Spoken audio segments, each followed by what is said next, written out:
Vamos lá, pessoal. Uma segunda parte da aula aí. Mas antes, como é de praxe, eu tenho que responder algumas indagações do pessoal do online. Então, a aluna Rosenice da Conceição. Um abraço aí, Rosenice. A Rosenice está perguntando o seguinte: professor, gostaria de saber se no caso de aborto, a mãe em estado puerperal matar o filho de outrem pensando ser o dela, ela responde por infanticídio? Não, olha só. O aborto, o que é protegido é a vida intrauterina. Então, ela não tem o filho ainda. O que tem é o que? O feto. Então, ela só pode matar o próprio feto. Tá? É um crime de mão própria. Ela só pode matar o próprio feto. Agora, no infanticídio, poderá ocorrer o erro sobre a pessoa. Ou seja, a mãe, logo após assim o parto, vamos supor que ela, com a intenção de matar o próprio filho, sob a influência do estado puerperal, ela vai no berçário para fazer a execução do filho. E quando ela se depara, ela vai asfixia a criança ali, mata. Depois fica verificado que o filho que ela matou não foi o filho dela, foi o filho de outra pessoa. Então, nesse caso, ocorreu o erro sobre a pessoa. Ela vai responder pelo infanticídio, conforme o artigo 20, parágrafo 3º do Código Penal. Ocorreu o erro sobre a pessoa. Ela responde como se tivesse matado o próprio filho. Eu tenho a vítima real. Qual foi a vítima real? A criança que não é filho dela. E eu tenho a vítima virtual, que seria o filho dela. Mas ela responde como se tivesse matado o próprio filho. Isso no infanticídio. No aborto, não tem como ela matar outro feto, a não ser o dela. É um crime de mão própria, tá? No infanticídio, a criança nasceu. No aborto, eu tenho o feto, então não tem como. No infanticídio, cabe o erro sobre a pessoa. Anderson de Souza. Boa noite, professor. Poderia explicar novamente a suspensão condicional da pena? Olha só, a suspensão condicional da pena foi conforme eu tinha explicado, é o sursis. Ela vai ocorrer depois que o indivíduo vier a ser processado, foi processado e veio a ser condenado. Se a condenação dele for uma pena igual ou inferior a 2 anos, o juiz, ao invés de expedir uma guia para ele começar a cumprir a pena, ele pode determinar o quê? Suspensão condicional da pena, mas desde que preencha as condições do artigo 77 do Código Penal. Ou seja, ele tem que ser processado e a condenação tem que ser uma pena igual ou inferior a 2 anos. Nesse caso, ele tem liberdade daí? Nesse caso, ele tem liberdade daí, essa suspensão? Ele está perguntando se, nesse caso, ele fica em liberdade. Se caso o juiz condenar a pena que bate ali igualmente, igual ou inferior a 2 anos, o nome já diz, suspensão condicional da pena. Ao invés de ele cumpri-la, ele fica sem cumprir, fica em liberdade. E fica durante um período de prova, que pode ser de 2 a 4 anos. Então, durante esse período, se ele vier a não transgredir nenhuma condição estipulada pelo juiz, quando chega no final, o juiz vai declarar o quê? Extinta a punibilidade dele. E ele não vai ficar devendo mais nada para o Estado.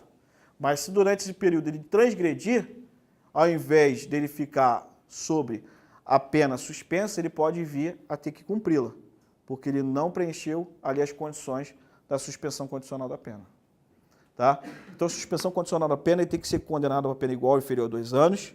Né? O juiz vai estipular as condições, ele fica durante um período de prova, ali com a sua liberdade, sem cumprir a pena. Esse período de prova, conforme eu especifiquei no quadro, pode ser de 2 a 4 anos, que seria a suspensão condicional da pena simples, ou de 4 a 6 anos, sursis humanitário, suspensão condicional da pena em caso humanitário. Beleza? Cumpriu, passou por esse período de prova, que é esse período da suspensão, sem transgredi-la, vai ser declarado que extinta a pena.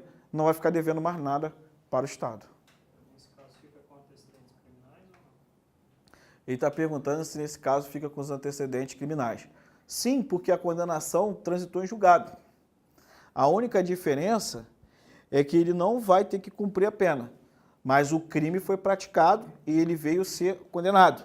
Então, durante um período de 5 anos, depois que ele não está devendo mais nada para o Estado, se ele vier a praticar um novo crime, ele vai ser considerado reincidente, tá? Durante um período de cumprimento de 5 anos, ou seja, passou o período de prova, ele não está devendo mais nada para o Estado. Depois que ele não deve mais nada para o Estado, eu tenho um prazo depurador, que são de 5 anos. Se dentro desse prazo ele vier a praticar um novo crime, ele pode ser considerado o quê?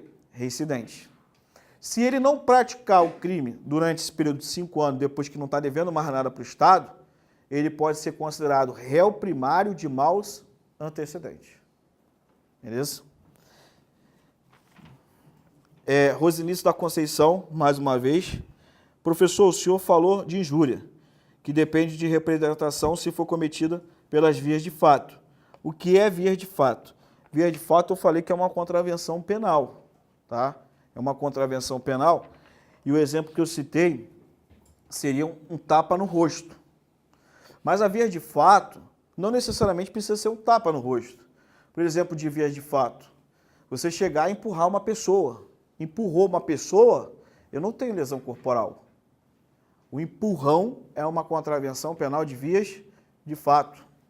Eu posso praticar a injúria qualificada com via de fato, dando tapa na cara da pessoa, chamando ela de safada, ofendendo a honra dela, mas eu posso também responder pela contravenção, ou melhor, pela injúria qualificada, tendo visto uma via de fato, por exemplo, jogando um copo de cerveja na cara da pessoa e xingando, isso é vias de fato. Eu posso também praticar a injúria qualificada com a contravenção de via de fato. Chega para a mulher na festa, sua safada, pega o vestido dela e ó, rasga. Isso é contravenção de vias de fato. Então, via de fato pode ser praticado com um tapa no rosto, com um copo de cerveja na cara, um copo d'água, rasgando o vestido da pessoa, um empurrão. Então, isso não vai gerar o quê? Lesão, mas é configurado essa contravenção penal. Beleza? Então, essas foram as perguntas que foram trazidas para mim. Vamos dar continuidade aí à aula. Eu terminei falando sobre a responsabilidade penal de uma pessoa jurídica de direito público. Eu falei que a doutrina diverge, né? Mas eu peço para vocês seguir o posicionamento que, no caso específico, ela vai ter essa responsabilidade, tá? Então, a pessoa jurídica de direito público tem responsabilidade, sim, pela prática de crime ambiental. Outro detalhe importante. Uma pessoa jurídica, ela pode vir a ser acusada pela prática de um crime ambiental sozinha, sem ter conjuntamente com ela uma pessoa física? Deixa eu explicar.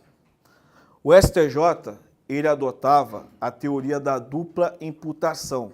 O que consiste a teoria da dupla imputação? A pessoa jurídica, antigamente, para vir a ser acusada pela prática do crime ambiental, ela deveria ser acusada conjuntamente com uma pessoa física. E para ser condenada e vir sofrer pena, também necessariamente a pessoa física deveria ser submetida à consequência penal, que seria o quê? A pena. Em 2013, a ministra Rosa Weber, do STF, decidiu que a pessoa jurídica, para vir ser responsabilizada em âmbito penal, ela não precisa ser acusada conjuntamente com uma pessoa física e também, consequentemente, se ela não precisa ser acusada, não precisa também sofrer a pena com a pessoa física. Então, ela pode ser acusada e condenada o quê? Sozinha. O STJ chegou a decidir ainda a respeito da dupla imputação. Hoje, ele segue o posicionamento do STF. Então, não precisa mais ocorrer acusação conjuntamente da pessoa física com a pessoa jurídica, tá? Então, ela pode ser acusada, vir a ser condenada e, consequentemente, cumprir a pena sozinha.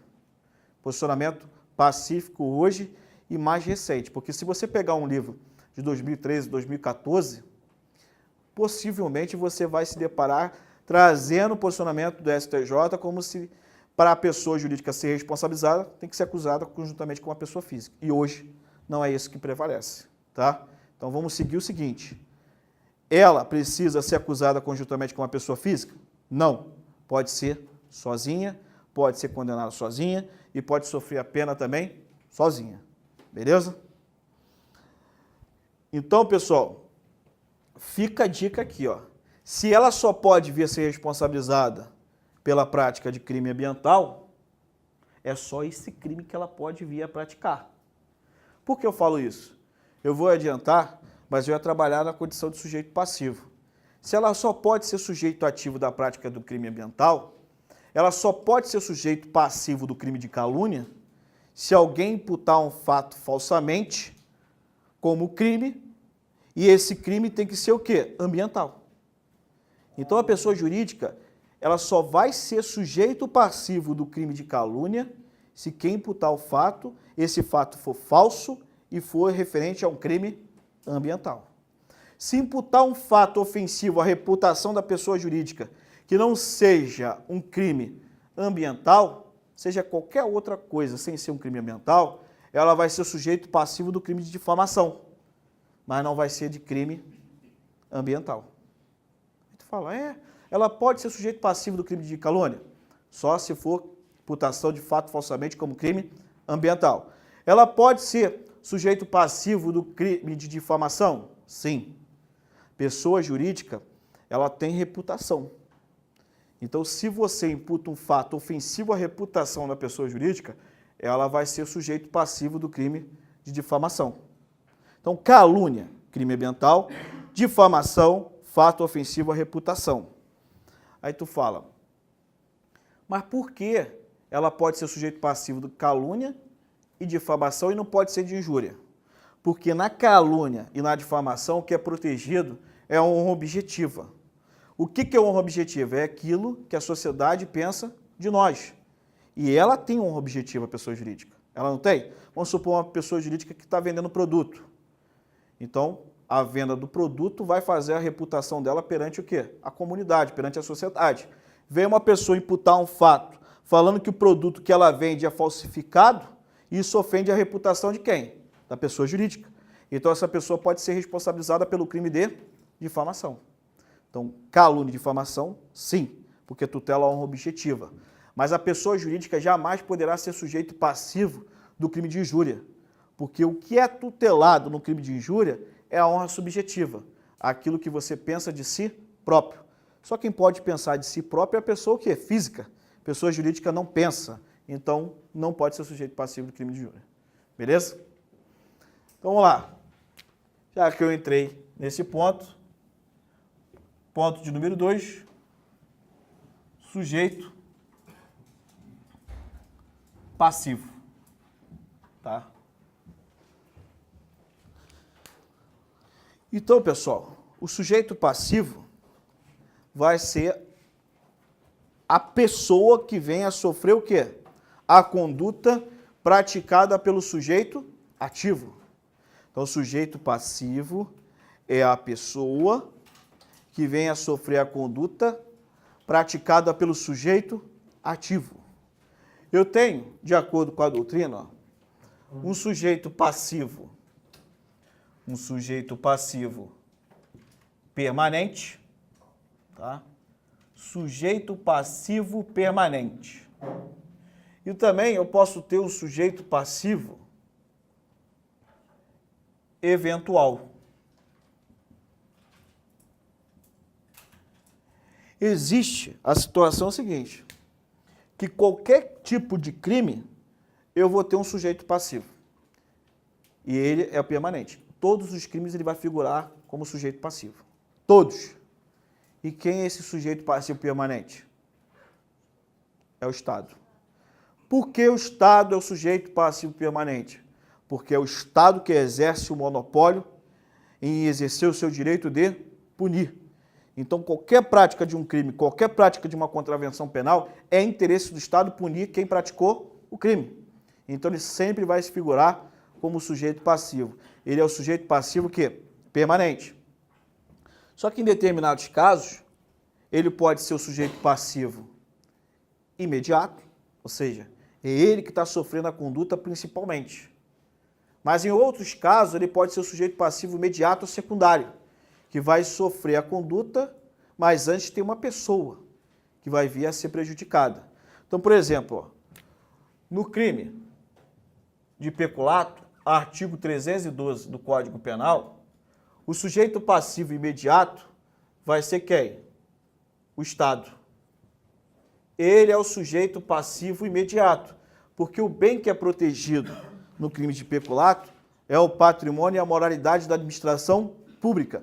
Então ele sofre imediatamente a conduta. Sujeito passivo o quê? Imediato. Já no caso, então vamos botar aqui, ó, imediato.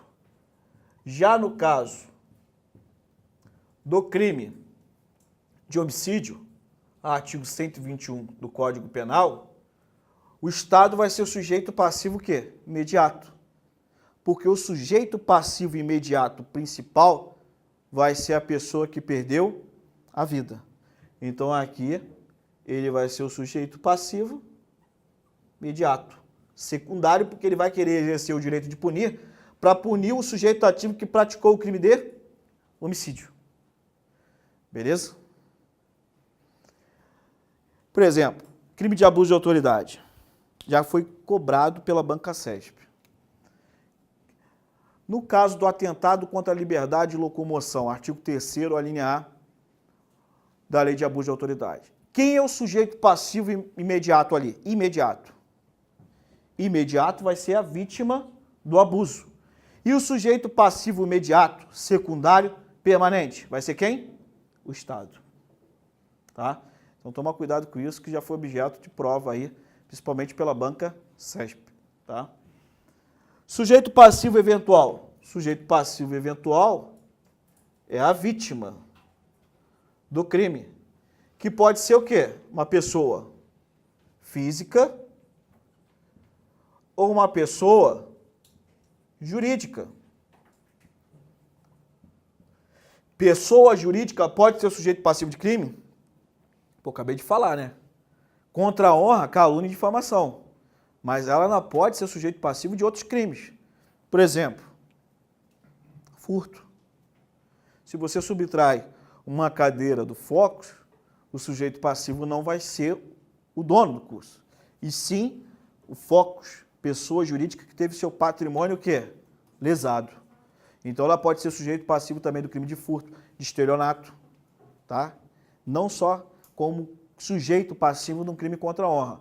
Outros crimes podem sim figurar a pessoa jurídica. Beleza? Aí ela vai ser um sujeito passivo o quê? Eventual. Em todos os crimes tem a pessoa jurídica? Não. Em todos os crimes eu tenho a pessoa física? Não. Mas em todos os crimes eu vou ter o Estado, de forma imediata ou de forma secundária. Beleza? Então vamos lá. Com base ainda no sujeito passivo, morto. Morto pode ser sujeito passivo de crime? Não. Vou te falar. Então vamos lá. Quando você vai matar uma pessoa, a pessoa está morta, não tem como você matar uma pessoa morta, tem? Cadáver? Não. Não tem como matar um cadáver. Se alguém me mostrar que matou um cadáver um dia, só se estava jogando videogame ou assistiu The Walking Dead, porque não tem como você matar uma pessoa morta. Cadáver não pode ser sujeito passivo de crime. Aí tu fala assim, e no caso do crime de destruição de cadáver, subtração de cadáver, ou seja, a pessoa foi no cemitério, abriu a cova, jogou o cadáver no ombro e saiu correndo, subtraiu um cadáver. Quem é o sujeito passivo? É o cadáver? Não. É a família? Também não. Nesse caso, dos crimes contra o sentimento aos mortos, o sujeito passivo é a coletividade. Então, não pode. Aí tu fala assim, tá, eu assisti do jornal que o indivíduo praticou o crime de necrofilia. Ou seja, é burro. Não existe crime de necrofilia. Pega o Código Penal, me mostra aqui aonde está essa porra de crime de necrofilia. Não tem. Necrofilia é o quê? Transtorno de sexualidade. O crime de quem vier a ter um relacionamento ali libidinoso com o cadáver é o crime do 212 do Código Penal. Vilipendiar cadáver. ou seja, profanar. Então, ele pratica o 212. Sujeito passivo vai ser o cadáver? Não. Vai ser a coletividade. Quando tu assiste ali, o indivíduo foi no cemitério, teve relações com 2 cadáveres. Tu fica assim, nossa, maluco, desgraçado. É um crime que repercute o quê? Na coletividade, e não especificamente em cima de uma pessoa só. Por isso que o sujeito passivo vai ser a coletividade. Aí, começou a estudar direito penal. Você está falando besteira. Eu peguei o 138, parágrafo 2º do Código Penal, e lá fala que pune a calúnia contra os mortos. Punibilidade de quem praticou a calúnia contra os mortos, beleza. Mas em algum momento o artigo 138, parágrafo 2º falou que o sujeito passivo é morto? Não. O sujeito passivo na calúnia contra os mortos seria quem? A família. Tá? Então a família é o sujeito passivo na calúnia contra os mortos, e não o morto. O morto não pode ser sujeito passivo. Beleza? E detalhe, né? Só para reforçar, a calúnia, você tem que imputar um fato considerado falsamente como crime. Se é um fato falsamente como contravenção penal, é difamação. Tá? Por quê? Princípio da legalidade. O que seria isso? Imputar um fato falsamente como crime. Você chega e fala assim, ó, você sabe que é mentira. A tal hora, fulano de tal foi lá e subtraiu uma moto. Então você está especificando através de um fato que você sabe que é falso. Imputou um fato ofensivo considerado como se fosse o quê? Crime. É falso, considerado crime. Porque se você fala assim, ele é ladrão, é injúria. Ele é cheirador, é injúria. Ele é drogado, injúria. Você está imputando fato? Não, você está ofendendo a honra subjetiva da pessoa. Então você tem que especificar tal data, tal hora, qual crime. Você monta aquele cenário na tua cabeça e sabe que tudo aquilo é o quê? Falso. Mas em momento algum você vai movimentar a máquina administrativa, nem a judiciária. Porque se você pega esse fato falsamente como crime e leva na delegacia, você responde por denunciação caluniosa. Tá? Vamos lá. Animal. Animal ferido. Animal pode ser sujeito passivo do crime? Não. Animal pode ser o quê? O objeto material, mas sujeito passivo não. Mataram um cãozinho perto de casa, coitado dele, coitado. Mas ele não é o sujeito passivo. Quem é o sujeito passivo, no caso da morte de um animal silvestre, doméstico, é a coletividade? Não, é o meio ambiente, tá? No crime de furto, quem é o sujeito passivo? Tá lá, cão de raça, bonito, subtrair o cão. Tem que tomar cuidado, porque se for um animal domesticável de produção, hoje agora é furto qualificado, artigo 155, parágrafo 6º do Código Penal. Tá? Então vamos supor que tem um cãozinho lá, doméstico. Não é de animal domesticável de reprodução. Foi subtraído. Ele foi objeto material do crime de furto. Quem é o sujeito passivo? O dono, não o animal. Tá? Então o animal não pode ser sujeito passivo de crime. Beleza? Alguém quer perguntar alguma coisa ou quer inventar? Pode inventar também. Beleza? Então vamos lá. Próximo ponto aí. Ponto de número 3. Objeto material. Então você vai anotar objeto material.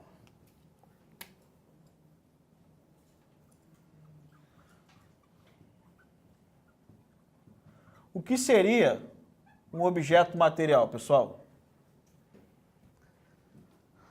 Olha só, o objeto material é a coisa ou a pessoa que vai recair a conduta do sujeito ativo. Então é a pessoa ou a coisa onde recai a conduta do sujeito ativo. Então, por exemplo, aqui, ó, no crime de homicídio, artigo 121 do Código Penal. Quem é o objeto material? Quem é o objeto material? É a pessoa. Aqui, ó.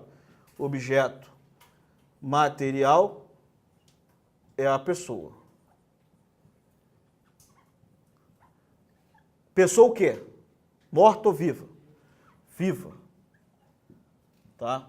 Se ela estiver morta, vai ser o quê? Crime possível por absoluta impropriedade do objeto material. A pessoa morta, ela pode ser o quê? Objeto do exame de corpo de delito. Mas ela não pode ser objeto material de um crime. Porque se você matar o cadáver, não tem como, não existe isso. Então a pessoa tem que estar o quê?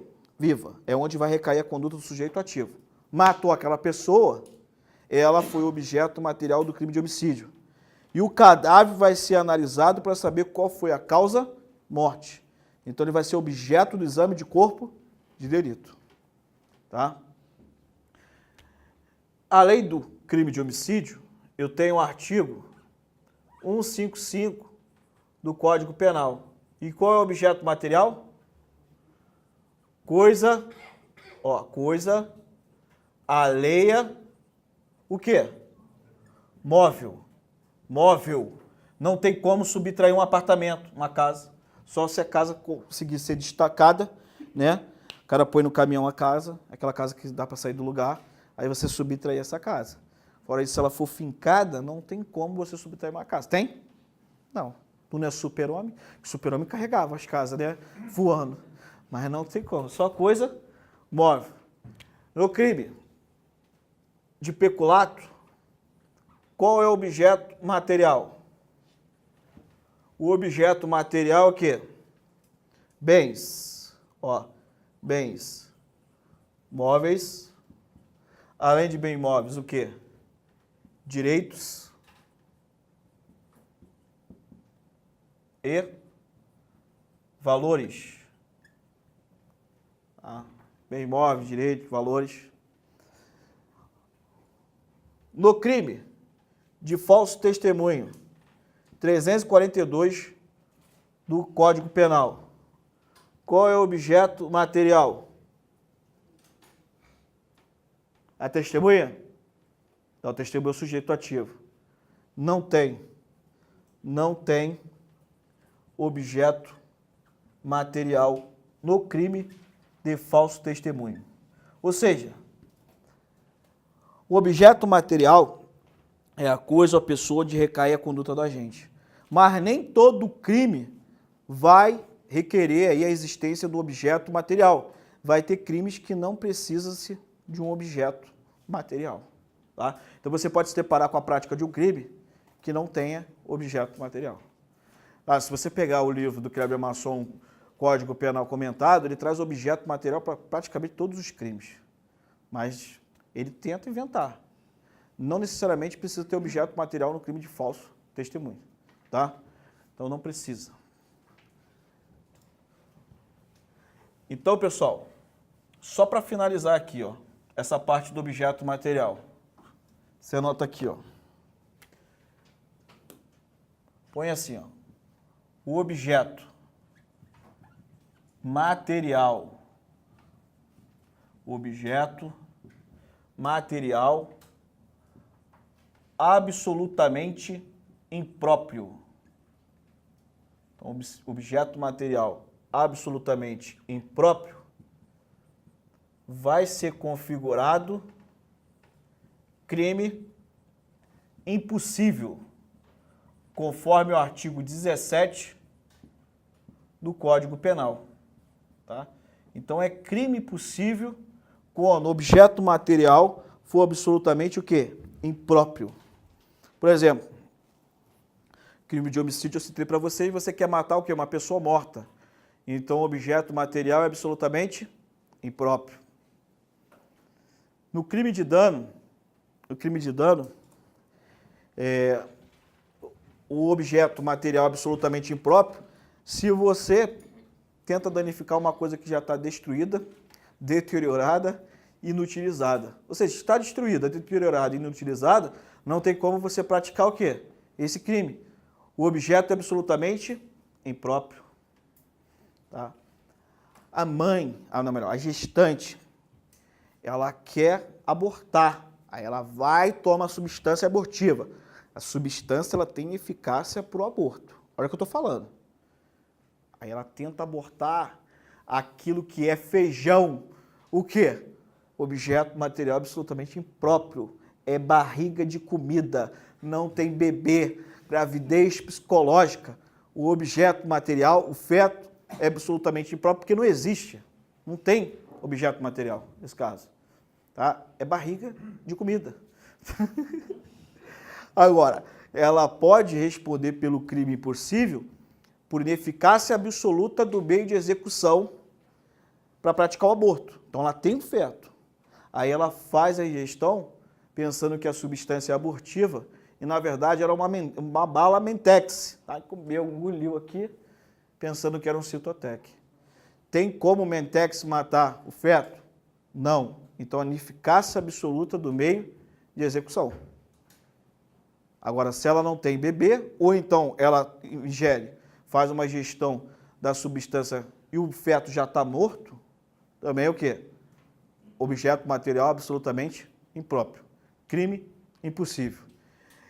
E o Código Penal, no crime impossível, adotou a teoria objetiva,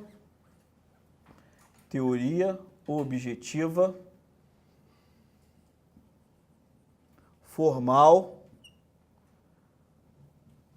temperada. Teoria objetiva, formal, temperada. Significa dizer o quê? Que o objeto material ele tem que estar absolutamente impróprio, tá? Significa também dizer que no caso específico do meio de execução, ele tem que ser também absolutamente impróprio. Porque se for relativo, ele vai responder pelo crime, tá? Já a teoria objetiva formal exclusiva, o que ela trazia? Ela trazia que tanto o objeto absolutamente impróprio ou relativo seria crime impossível, mas não é o que prevalece. O Código Penal especifica que tem que ser o quê? Absolutamente impróprio. Tanto o objeto material como também o meio de execução. Tá. Então aqui eu encerro a parte do objeto material. Vamos agora ao ponto de número 4. Aqui, ó. Ponto de número 4, você vai anotar aí, ó. Objeto jurídico. Então, objeto jurídico. O objeto jurídico, pessoal, também ele pode ser utilizado como bem jurídico tutelado. Então, ó, objeto jurídico, bem jurídico tutelado. E você pode se deparar também com a seguinte denominação, ó. Eu tenho objeto jurídico, bem jurídico tutelado, e pode se deparar, dependendo daquilo que você está lendo, doutrina, como objetividade jurídica. São tudo sinônimo.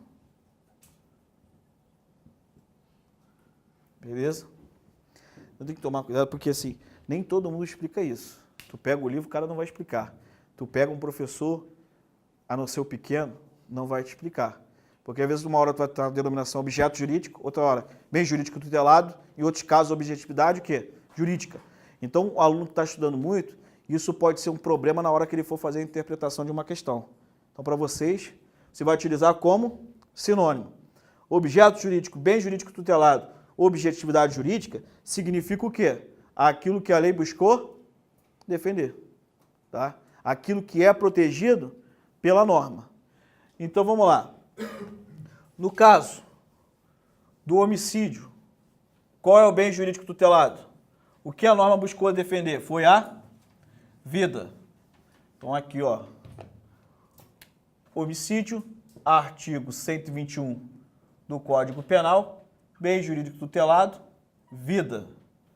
No artigo 123, infanticídio, bem jurídico tutelado, vida. No artigo 155 do Código Penal, crime de furto, bem jurídico tutelado é o patrimônio. Patrimônio que eu posso falar o quê? A posse, a propriedade e a detenção, tá? Patrimônio. No crime de peculato 312, o bem jurídico tutelado está aqui, ó, expressamente agora. É o patrimônio e a moralidade da administração pública. Beleza? Aí tu fala assim, e se o bem for particular, que esteja sob a guarda da administração pública? Não vai ofender o patrimônio, mas vai ofender o quê? A moralidade. Porque foi o funcionário público que veio a se apropriar ou a furtar, tá? No crime de falso testemunho, 342 do Código Penal, o bem jurídico tutelado vai ser a administração da justiça. Professor, ali no 312, se está sob posse da administração pública, a pessoa que era proprietária do bem, ela vai ser sujeito passivo também? Ele está perguntando se no caso do peculato, se o bem que esteja sob a guarda da administração pública é um bem de um particular. Olha só, aí vai ocorrer o peculato malversação. O peculato malversação é quando um bem da administração pública, ou melhor, quando um bem particular esteja sob a guarda da administração pública. Sujeito passivo imediato do crime de peculato, quando um bem é de um particular que esteja sendo administrado pela administração pública, vai ser o Estado, porque vai ofender a moralidade. Secundariamente, vai ser o particular que teve o seu bem aí subtraído ou apropriado através do peculato. Beleza? Então, ele é o sujeito passivo imediato. Imediato vai ser a administração pública, vai ser o Estado. Beleza? Então, aqui, ó. Todo crime tem objeto o quê? Jurídico. Todo crime tem resultado jurídico. Todo crime tem bem jurídico tutelado. Todo crime tem objetividade jurídica. Beleza? Mas todo crime tem objeto material? Não. Tá? Então, alguém quer perguntar alguma coisa? Então, vou montar aqui um esquema aqui. Só para ficar aí como material no caderno de vocês. Então, ó, faz o seguinte, põe aqui, ó, 121, homicídio, beleza? 155, crime de furto. 312, peculato. E 342, falso testemunho ou falsa perícia. Tá aqui, ó. Deixa eu apagar aqui. Vamos lá. Começando aqui, ó. Sujeito ativo. Sujeito ativo no crime de homicídio pode ser o quê? Qualquer pessoa. Então eu tenho crime comum. No crime de furto, sujeito passivo também qualquer pessoa. No crime do 312, sujeito passivo pode ser qualquer pessoa? Não. Tem que ser o quê? Funcionário público. Então eu tenho um crime próprio. Tá aqui, ó, crime próprio. No crime de falso testemunho, o sujeito passivo pode ser qualquer pessoa? Não. Mas alguém na condição sem ser a testemunha pode praticar conjuntamente com ela? Cabe com a autoria? Não. No falso testemunho, só quem pode praticar é a testemunha, porque ele é um crime de mão própria. Aqui, ó, crime de mão própria. Sujeito passivo agora. Ó. O sujeito passivo no crime de homicídio pode ser qualquer pessoa. Então eu tenho um crime comum, também no que diz respeito ao sujeito passivo. No furto também pode ser qualquer pessoa. No peculato, o sujeito passivo vai ser o Estado, a administração pública. E no crime de falso testemunho também vai ser a administração pública. Vai ser o Estado, o sujeito passivo. Objeto material. Então, no crime de homicídio, o objeto material é a pessoa. No crime de furto, o objeto material é a coisa alheia móvel.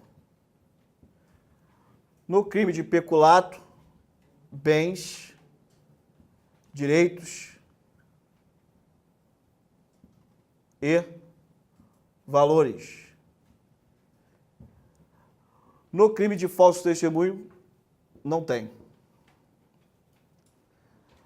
Objeto jurídico agora, ou bem jurídico tutelado.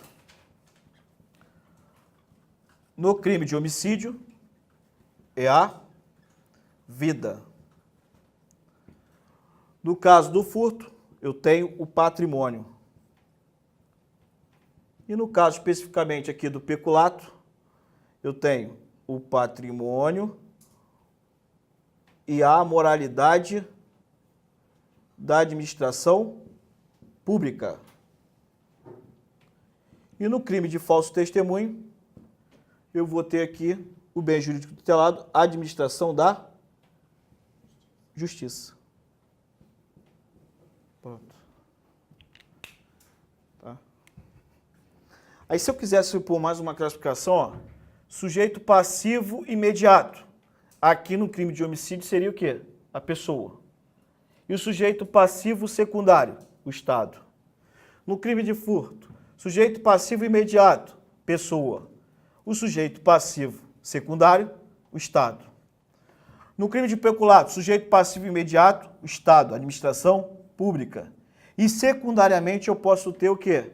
O particular que tinha o seu bem sob a guarda da administração pública. No crime de falso testemunho, sujeito passivo imediato vai ser quem? O Estado. Secundariamente, a pessoa que vem ser prejudicada com o falso testemunho. Beleza?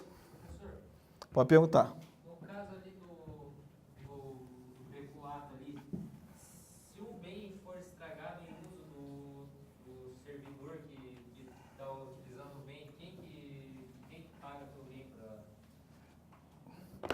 o dono mesmo? Ele está perguntando se o bem vier a ser estragado sob a posse ou a guarda do servidor público, é isso? Tá. O crime de peculato é um crime que tem que ser praticado tendo em vista o seu elemento subjetivo dolo, mas não basta o dolo, tem que ter o especial a fim de agir. Você vai se apropriar da coisa para si ou para outrem, ou você vai subtrair a coisa para si ou para outrem.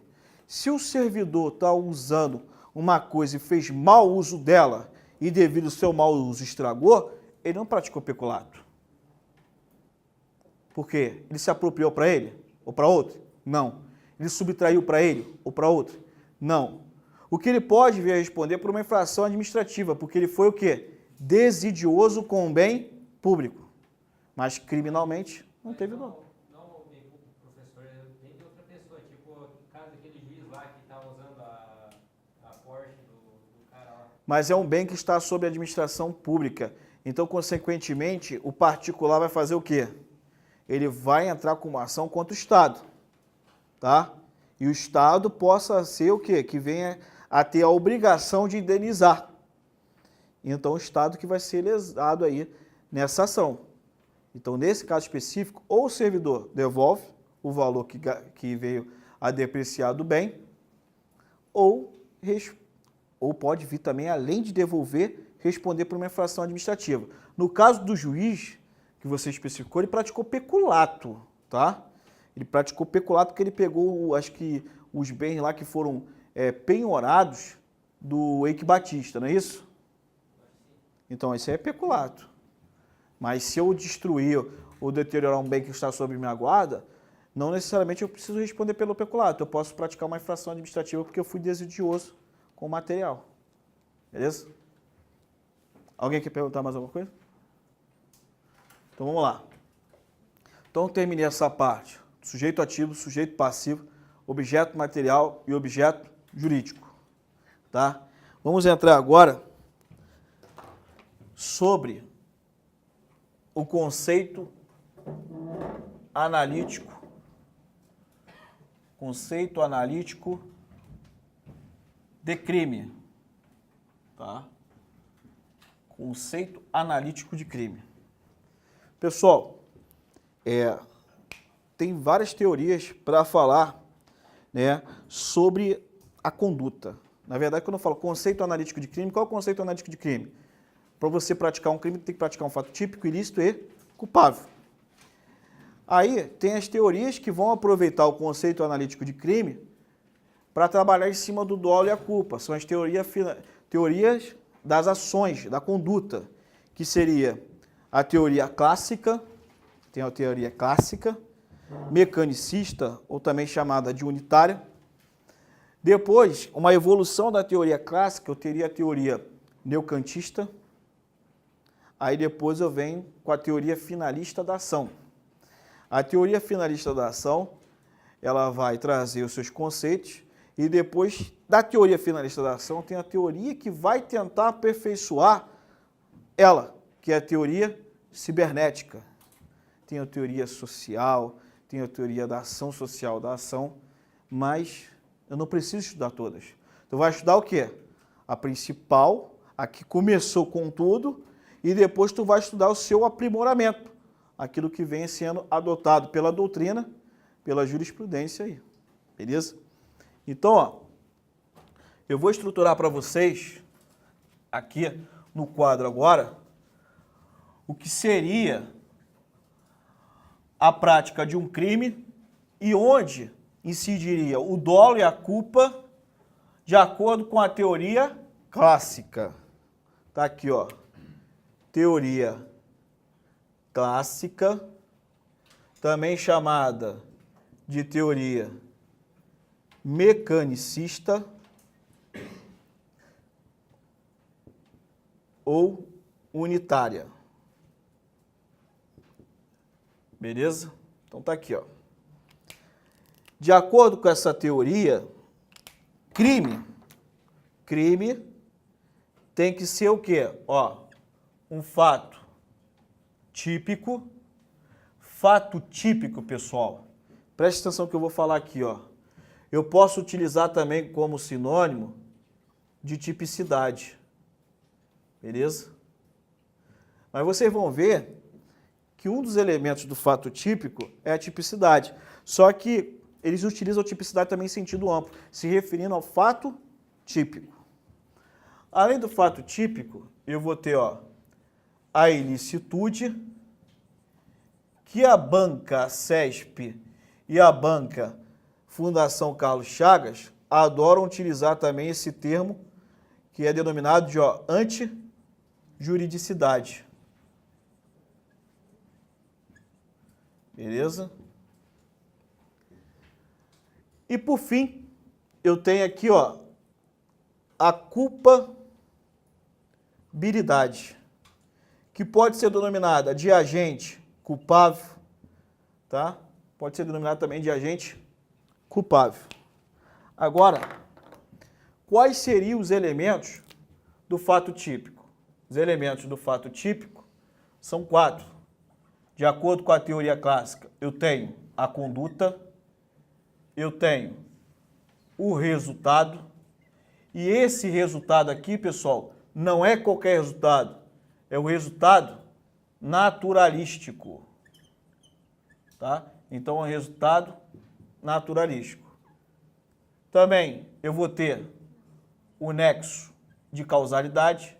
Nexo de causalidade é a ligação da conduta com o resultado que? Naturalístico. E por fim eu tenho a tipicidade. Beleza? Então aqui, ó. São os elementos do fato típico. Em algum momento eu falei que a punibilidade é um elemento do fato típico? Não, se errar, apanha. Porque, ó, conduta, nexo de causalidade, resultado, nexo de causalidade, tipicidade. Aí a banca CESP vem. São elementos do fato típico. Conduta, resultado, nexo de causalidade, tipicidade e punibilidade. Aí o cara, certo. Perdeu 2 pontos, 5.655 pessoas passaram à tua frente. Entendeu? Tô brincando. Na ilicitude aqui, ó, a ilicitude, na época da teoria clássica, ela só trazia a ilicitude formal, não tinha ainda a ilicitude material. Quando eu trabalhar em cima da ilicitude, eu vou explicar o que seria ilicitude formal, tá? Basicamente você, trazer o raciocínio da tipicidade formal com a material. O que seria a tipicidade formal? É a subsunção da conduta do agente a um tipo penal, ou seja, a conduta do agente enquadrar no tipo penal, ou seja, subtrair uma caneta BIC, minha conduta se enquadra no artigo 155 do Código Penal. Teve tipicidade o quê? Formal. Mas, de acordo com a jurisprudência, ela não vai ter tipicidade material. O que seria tipicidade material? A conduta do agente chegar a lesionar um bem jurídico que é protegido ou expor esse bem jurídico ao perigo de lesão, que no caso do crime de furto seria o quê? O patrimônio. A subtração de uma caneta BIC, ela tem tipicidade formal, mas não tem a tipicidade material porque não chega a lesionar o patrimônio dele. Então, vou aplicar o princípio da significância. A ilicitude formal seria o quê? A conduta do agente que se enquadrou um tipo penal e contrariou aí o ordenamento jurídico. Mas o que seria a ilicitude material? A conduta do agente que se enquadrou em um tipo penal contrário ao ordenamento jurídico que também chegou a ferir o quê? O bem jurídico que é protegido pelo seu ordenamento. Então, se eu não tenho tipicidade material, consequentemente, eu não vou ter ilicitude também o quê? Material. Tá? Aqui, eu vou trazer para vocês as causas gerais de exclusão da ilicitude. Tá? Exclusão de ilicitude. Ou seja, eu tenho 4. As causas gerais de exclusão da ilicitude, eu vou ter, ó, o estado de necessidade. Além do estado de necessidade, eu tenho a legítima defesa, o estrito cumprimento do dever legal. Então, aqui, ó, estrito cumprimento do dever legal. E, por fim, como causa geral de exclusão da ilicitude, eu tenho o exercício regular do direito. Então, aqui, ó, exercício regular do direito. São causas o quê? Gerais. E além de ser causas gerais, também eu posso falar que são causas legais, que tem previsão em lei. Mas eu posso citar também, como uma causa supralegal de exclusão da ilicitude, o consentimento do ofendido. Mas eu estou esquematizando de acordo com a teoria o quê? Clássica. Culpabilidade. Quais são os requisitos da culpabilidade? De acordo com a teoria clássica, eu vou ter a imputabilidade e, além da imputabilidade, ó, eu vou ter a culpabilidade com dolo e a culpa. Beleza? Ou seja, em momento algum, eu falei que o dolo e a culpa estão onde? Está na conduta. A conduta ela não advém nem com dolo e nem com culpa. Ela vem carregada como elemento normativo da culpabilidade. Então, o dolo e a culpa, de acordo com a teoria clássica, são avaliados onde? Na culpabilidade e não na conduta. Então, por exemplo, se você vier a ser coagido de forma física e irresistível, ou seja, alguém forçar eu atirar em outra pessoa, isso é uma coação física o quê? Irresistível. Vamos analisar. Teve conduta? De acordo com a teoria clássica, teve, porque a conduta ela não carrega o dolo nem a culpa. Eu, através do momento que eu fui coagido físico de forma irresistível, e saiu o disparo da minha arma, ocasionou a morte da pessoa, a conduta teve ligação com o resultado? Teve. Teve o resultado morte e, além de ter o resultado, teve o quê? Nexo de causalidade. A conduta teve ligação com o resultado. Teve tipicidade formal? Teve. A minha conduta se enquadra, em tese, no artigo 121 do Código Penal. Além da tipicidade formal, vai ter a tipicidade material, porque com a minha conduta cheirou a lesão à vida. Então, teve a tipicidade também material.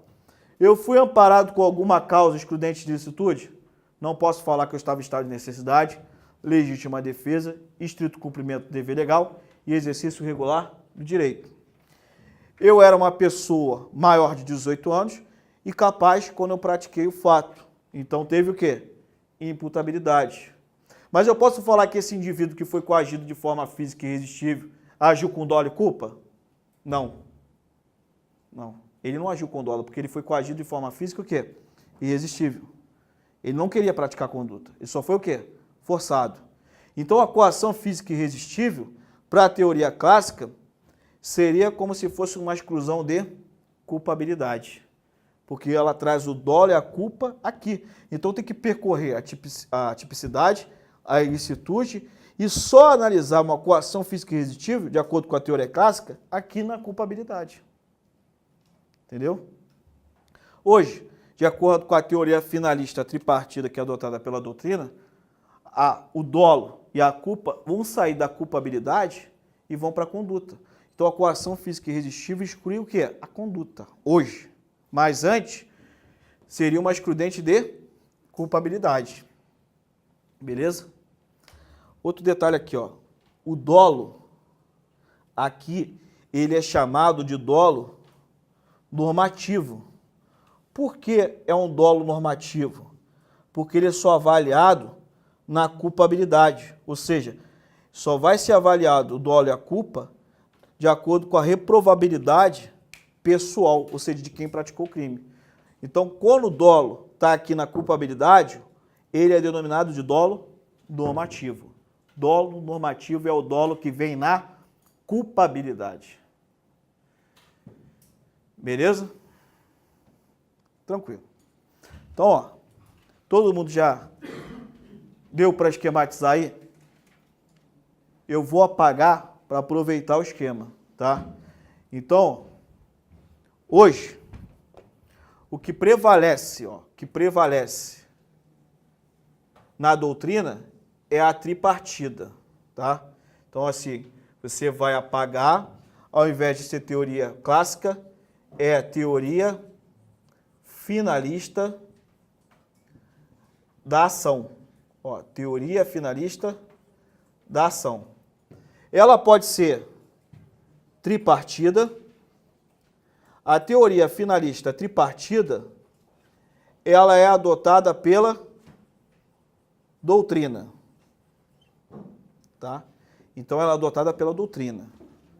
Eu vou esquematizar para vocês, de acordo com a teoria finalista da ação, tripartida, o que é adotada pela doutrina. Então, aqui, ó. Aqui eu vou apagar, ó. O dolo e a culpa vão sair de onde? Da culpabilidade. E a culpabilidade passa a ter mais dois elementos. Vai ter a potencial consciência da ilicitude. E além da potencial consciência da ilicitude, vai ter, ó o nome correto, exigibilidade de conduta diversa. Beleza? Pelo fato do dolo e a culpa ter saído da culpabilidade, ele passa a integrar aqui, ó. O dolo vem para a conduta e a culpa também. Então, aquele exemplo que eu citei para vocês de coação física irresistível, que de acordo com a teoria clássica seria uma excludente da culpabilidade, de acordo com a teoria finalista da ação tripartida, que é adotada pela doutrina, ela vai excluir o quê? A conduta. Então, vai ser fato atípico. Outro detalhe importante. O dolo e a culpa saíram da culpabilidade e foram para a conduta. Então, o dolo passou a ser denominado de dolo natural, porque ele vem conjuntamente com a conduta. Dolo normativo, culpabilidade. Teoria clássica. Dolo natural, conduta de acordo com a teoria finalista da ação tripartida ou de acordo com a teoria finalista da ação bipartida, que é adotada pelo Código Penal, que depois eu vou esquematizar. Então, ó, elementos do fato típico. Conduta, só que com dolo e culpa, resultado, nexo de causalidade, tipicidade. A ilicitude, agora, além de uma ilicitude formal, ela tem também a ilicitude material, beleza? As causas excludentes de ilicitude são as mesmas, são as 4 aí, eu estou falando as legais. A supralegal seria o consentimento do ofendido. Então, vou anotar aqui, ó, supralegal, ou seja, não tem previsão na lei, consentimento do ofendido. E os requisitos da culpabilidade são 3. Então, vamos fazer um esquema aqui, ó, para memorizar, e depois eu vou falar onde vai incidir o erro de tipo e o erro de proibição. Então, aqui você pode utilizar o método mnemônico CO de conduta, RE de resultado, N de nexo de causalidade e TI de tipicidade, formando a palavra o quê? Corrente. Tá? Aqui você pode puxar o E, estado de necessidade, o L de legítima defesa, o E de estrito cumprimento do dever legal e o outro E de exercício regular do direito.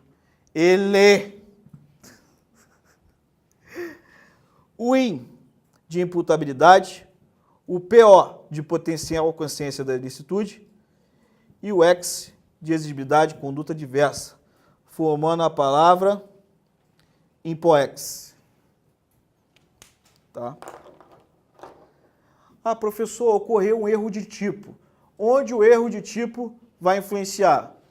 O erro de tipo, ele influencia no próprio fato típico.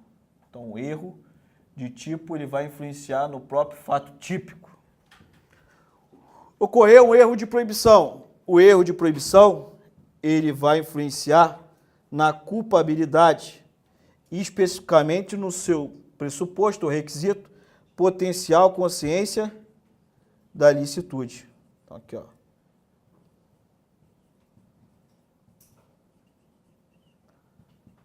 Tá vendo? Então, ó. Terminou por aí? Não.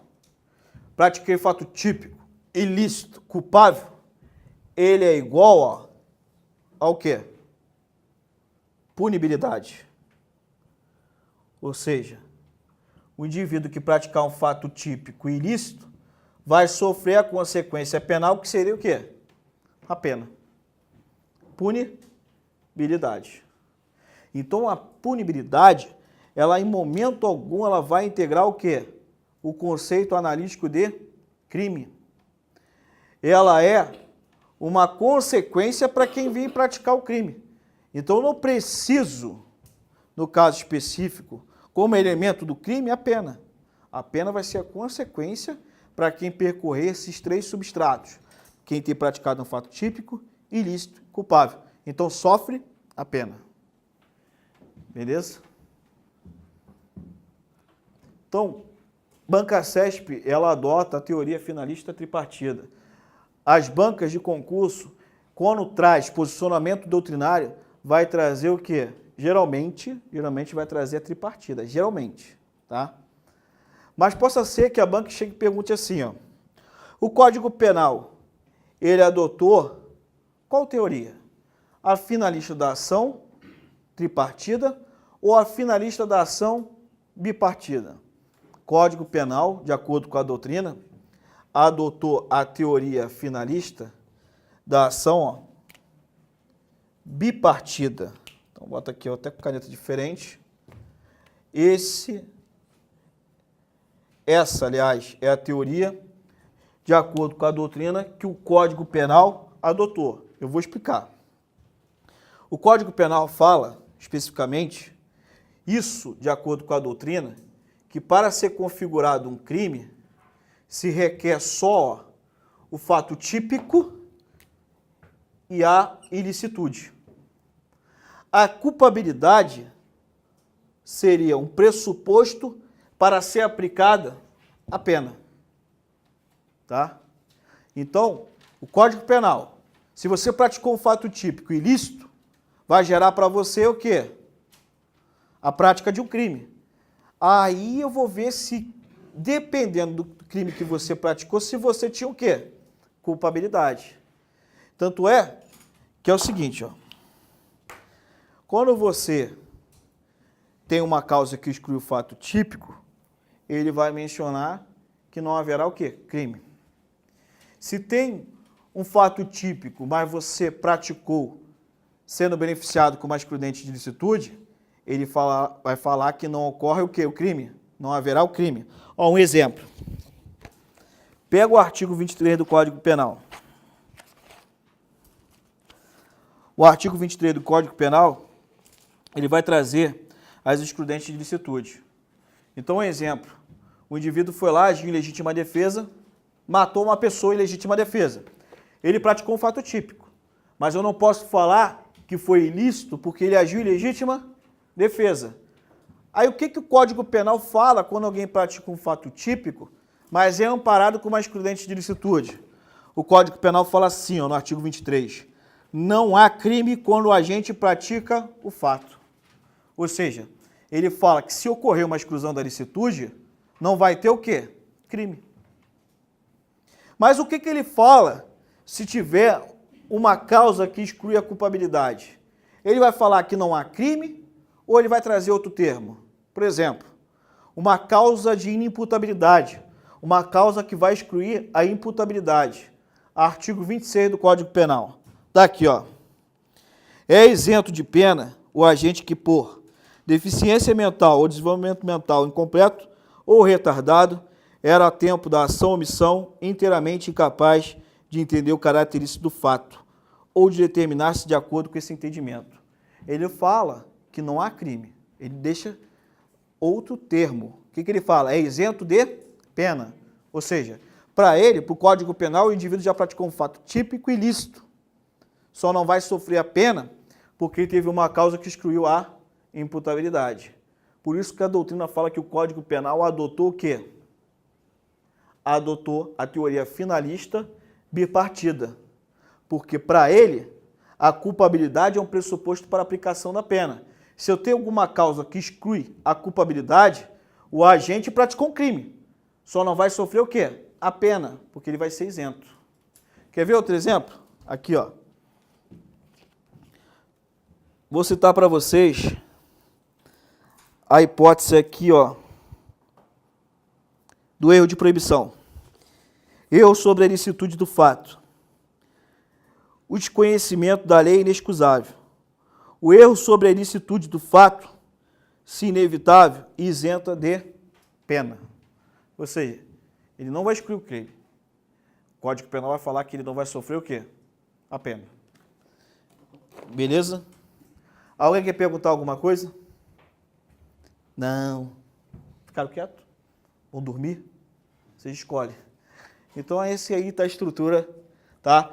Eu postei para vocês as teorias que são mais adotadas, a teoria clássica, finalista da ação tripartida e finalista da ação bipartida de acordo com o Código Penal. Lembrando o seguinte, quando eu falo teoria clássica da ação, teoria finalista da ação, porque elas são avaliadas aqui, ó, na conduta, tá?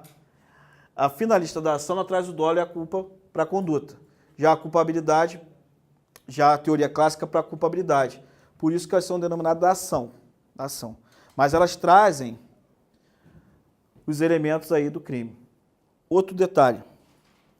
Em hipótese alguma, a teoria clássica, ela vai ser bipartida. Ela só pode ser o quê? Tripartida. Não existe teoria clássica bipartida. Só tripartida. Tá? Tranquilo? Sossegado? Beleza. Então, ó, nós vamos se basear em cima da tripartida, beleza? Então, para a gente, nós vamos seguir o quê? A doutrina. Mas lembrando que sempre fazendo uma referência ao Código Penal, beleza? Então, aqui, ó, vou apagar rapidamente, vou deixar essa estrutura aqui só sem os seus elementos da culpabilidade e da ilicitude, porque a gente vai começar com o fato típico.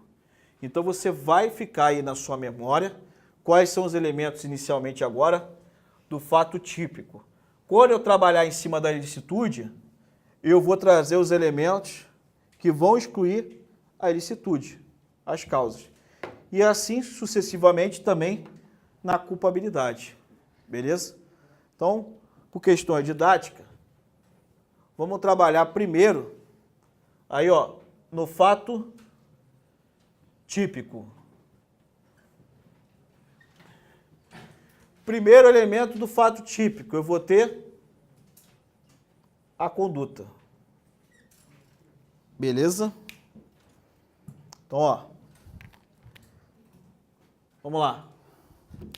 A conduta. O que é conduta? É me mexer? É ficar parado? O que é conduta? Então, a conduta ela tem as suas características, tá? De acordo com a doutrina, ó, você vai anotar aqui, ó, 1.1. Características da conduta. Quais são as características da conduta? São duas. Então, como primeira característica da conduta, eu tenho aqui, ó, comportamento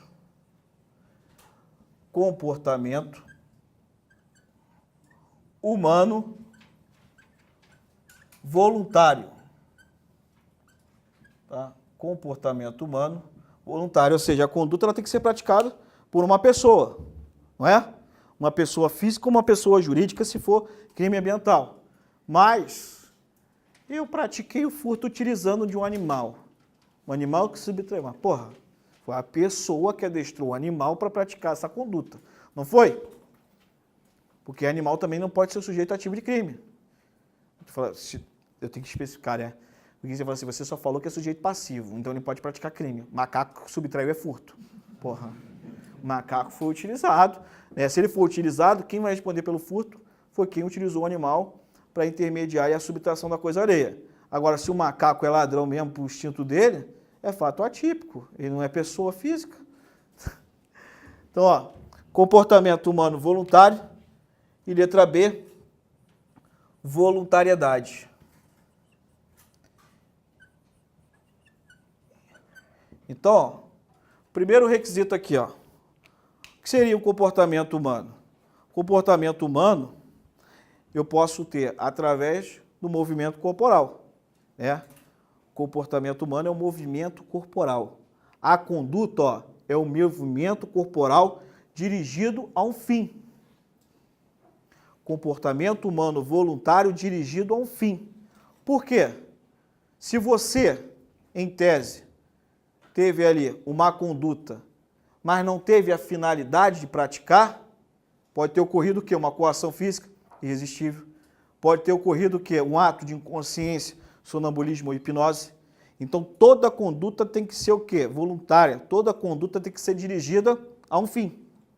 Eu posso praticar a conduta através de uma ação ou omissão, mas ela vai ter sempre uma finalidade, tá? Então aqui, ó, o meu comportamento humano voluntário, ele pode ser praticado através de uma ação, né, que é também chamado de uma conduta comissiva, ou eu também posso praticar um comportamento humano através de uma omissão, que pode ser denominado de conduta o quê? Omissiva. Então vamos lá.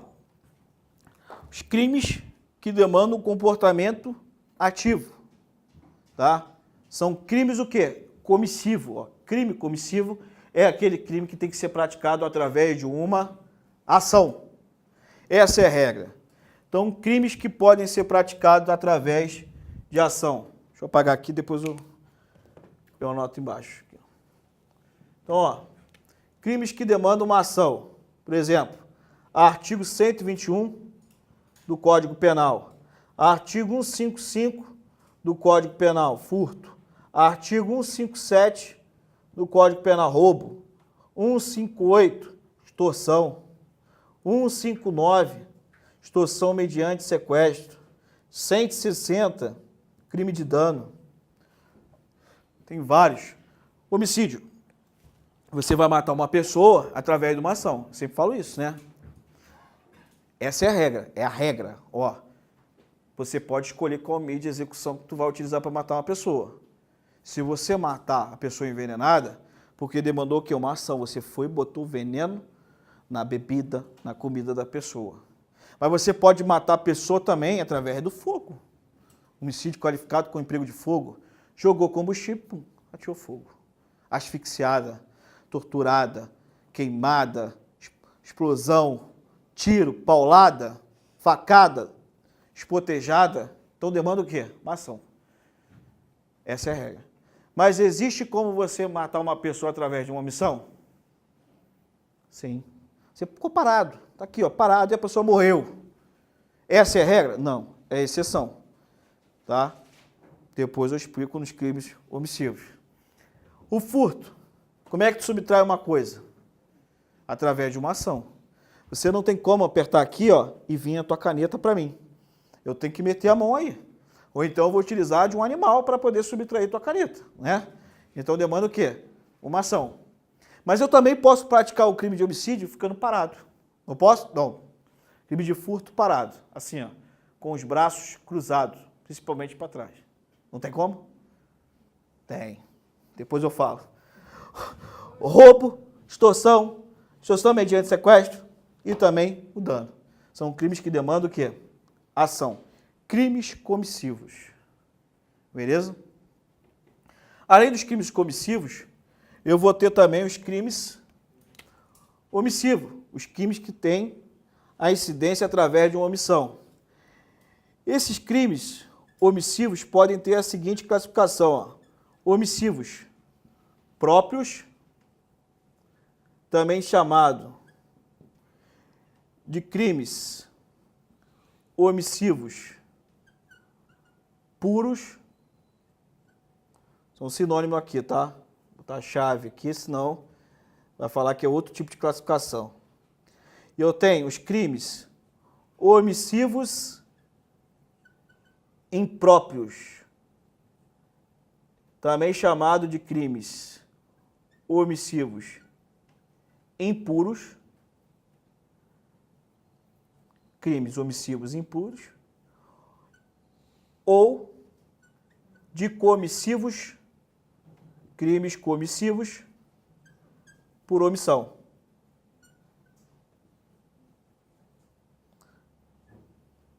Beleza?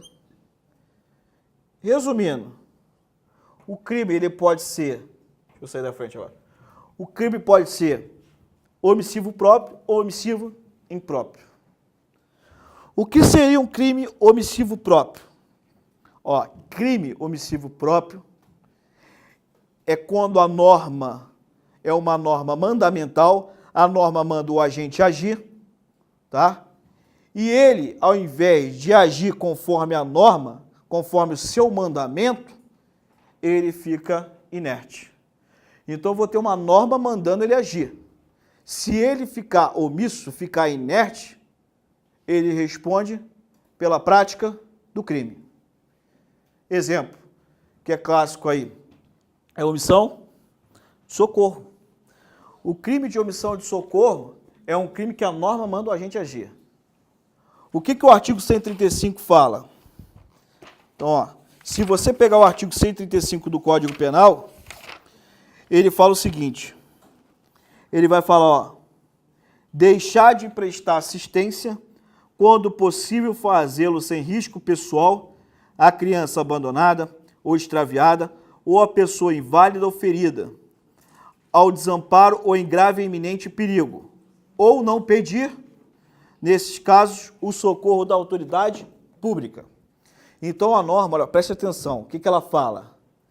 Vai lá e socorre a pessoa, a criança que está extraviada, abandonada. Vai lá e socorre a pessoa que está ferida, que está correndo o quê?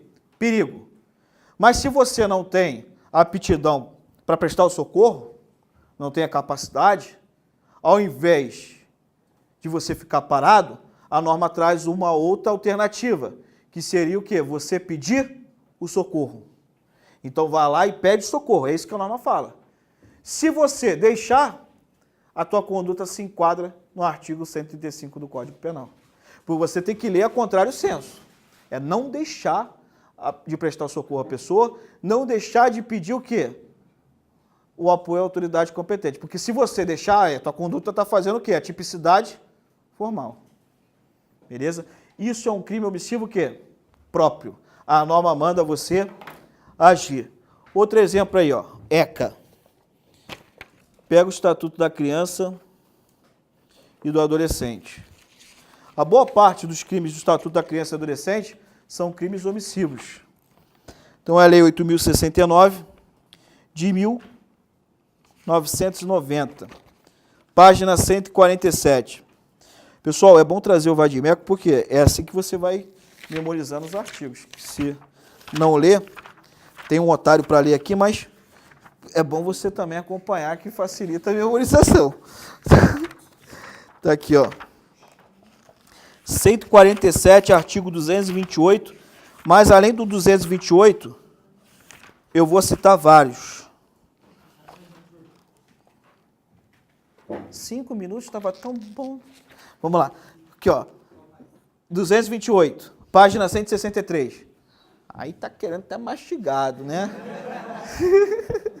Ó, 228.